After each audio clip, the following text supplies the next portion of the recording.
भारत के साथ बांग्लादेश की तनातनी बढ़ी तो बांग्लादेश ने अब पाकिस्तान के साथ दोस्ती गांठनी शुरू कर दी है।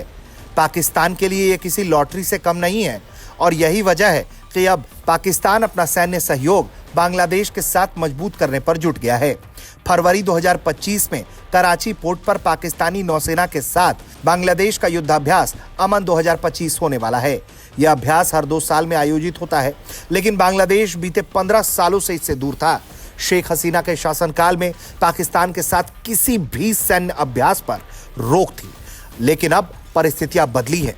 बांग्लादेश की अंतरिम सरकार ने न केवल इस अभ्यास में शामिल होने की सहमति दी है, बल्कि बंगाल की खाड़ी में पाकिस्तानी नौसेना के साथ साझा सैन्य अभ्यास की तैयारी में जुट गया है। शेख हसीना की सरकार के दौरान बांग्लादेश ने पाकिस्तान के साथ अपने संबंधों को सीमित करके रखा था। उदाहरण के तौर पर 2022 में शेख हसीना ने पाकिस्तानी वॉरशिप पीएनएस तैमूर को चिटगांव पोर्ट पर लंगर डालने तक की अनुमति नहीं दी। लेकिन मौजूदा यूनुस सरकार ने न सिर्फ पाकिस्तान से आने वाले कार्गो को चिटगांव पोर्ट पर अनुमति दी, बल्कि इन सामानों की जांच से भी छूट दे दी है। यानी कि बिना किसी जांच पड़ताल के पाकिस्तानी जहाज में लदा हुआ सामान आसानी से बांग्लादेशी पोर्ट पर आकर लग सकता है। ढाका और इस्लामाबाद के बीच सीधी फ्लाइट सेवा फिर से शुरू करने की घोषणा हो चुकी है। पाकिस्तानी नागरिकों के लिए वीजा नियमों में छूट की बात कही गई है। पाकिस्तानी कार्गो शिप को चिटगांव पोर्ट पर अब बिना जांच प्रवेश दिए जाने लगे हैं। बांग्लादेश में वर्तमान बदलाव के पीछे पाकिस्तान की रणनीति नजर आती है।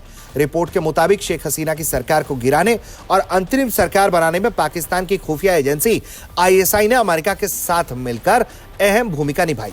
बांग्लादेश में लंबे समय से पाकिस्तान परस्त ताकतें सक्रिय रही थी, लेकिन शेख हसीना के सामने वो सब कुछ विफल था। लेकिन आखिरकार अमेरिका और आईएसआई के गठबंधन ने इस मंसूबे को पूरा कर दिया। अब ऐसे में जब पाकिस्तान बांग्लादेश की दोस्ती बढ़ रही है तो भारत के लिए परेशानियां बढ़नी तय है।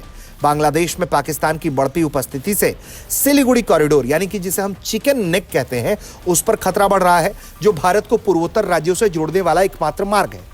साथ ही इससे भारत के पूर्वोत्तर में कट्टरपंथी ताकतों के मजबूत होने की आशंका है। अब ऐसे में क्या बांग्लादेश एक बार फिर से पाकिस्तान के प्रभाव में जा रहा है?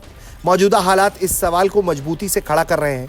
बांग्लादेश पाकिस्तान गठजोड़ भारत के लिए न केवल एक कूटनीतिक चुनौती है, बल्कि सुरक्षा के लिहाज से भी बड़ी चिंता का विषय बन चुका है। ब्यूरो रिपोर्ट, भारत तक।